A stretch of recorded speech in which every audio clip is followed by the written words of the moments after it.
ma kum tu a choli jël duo ñaan ko ñang dit ba kanang lu mo janga jol ngo ma bira di de umany maria rage ma char jama yon malwala liem nya tar jugo dor yor wa mo ngachol ngo men quality ba kanang lu mo janga jol ngo ma bira di de umany maria rage ma char jama yon malwala liem nya tar jugo dor yor wa mo ngachol ngo men quality ralwelu ne jam ton ga undana una nyidi de luon ne jam ton ga una pale una nyidi de luon e kay nyir di nyir ya ga nyot tu gor kwai Yang nyir ga nyidi ga nyiran ba e kay nyir di nyir ya ga nyot tu gor kwai Yang nyir ga nyidi ga nyiran ba na pan bori wadya Nyana nyidi ga jede zaman winde na ngoriyu tula wa ko ka pan bori wadya Nyana nyidi ga jede zaman winde na ngote Tilwan wila kau kwa jamalin wil kwa choru kwa la war kwa choru wenye kelinjara tanya lwa kwa bungu boli joka nyini nyinga puyu kumata yanana Angin majang nial kujulu malero kuala merah kenyache Nyana lulu gudu Aura yura kudalak anyer ke wacha ka mo wadya Nyir wajur nyir kebuku nyir jengka bonagar Lalu jaga mong nyir ke wacha ka mo teban Nyir wajur nyir kebuku nyir jengka bonagar Lalu jaga mong aman kaman Nyir jengka una kuwa nyijol we jaga aman mong kaman Nyir jengka una kuwa nyijol we jaga mong ana mo bay ke Nyana jengnya lakwal macam kuyar marera gir Yara kual ke yara terjung dari yor Uli dengo kualan mata cunu kual dir ana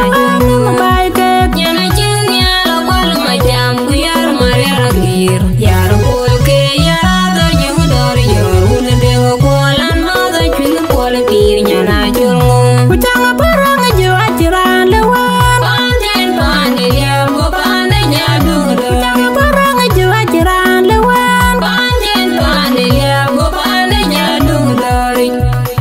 Alu mayul borong kuina kirabut kuluma kuanyi jol kuler roaltar Luar lengen yai gomit nyulu lagu gelarirtin Ana naruti jadu apen bayaman ko Kan yai gantu balik Ana naruti jadu apen bayaman ko Kan yai gantu balik Uni del balik jawayan yari na balarirtin Uni del balik jawayan yari na balarirtin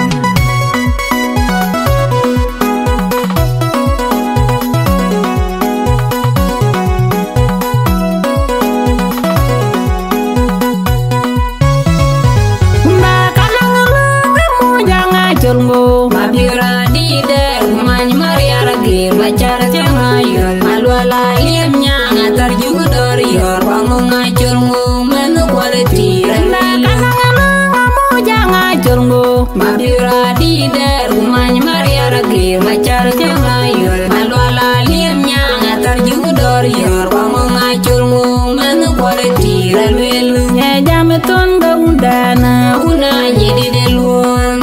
ne jam ton ga una pale Una nyidi de luon e kay nyir di nyir ya ga nyot tu gor kwai Tenga nyira nyidi ga nyiran ba e kay nyir di nyir ya ga nyot tu gor kwai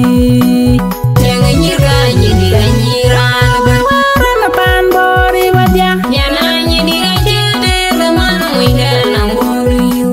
tula wa ko ka pan bori wadya Nyana nyidi ga jede zaman winde na ngote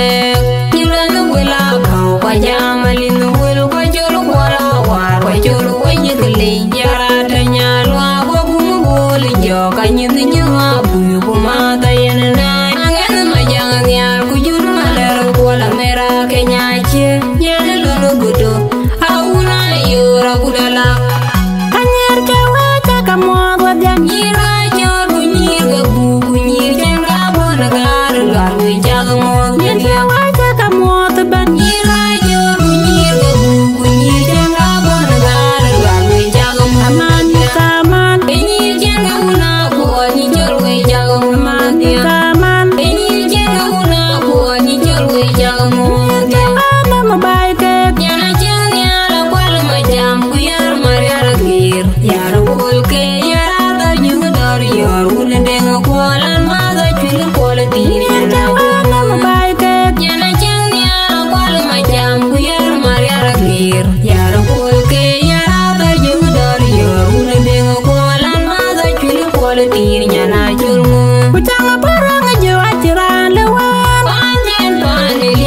Nana naruti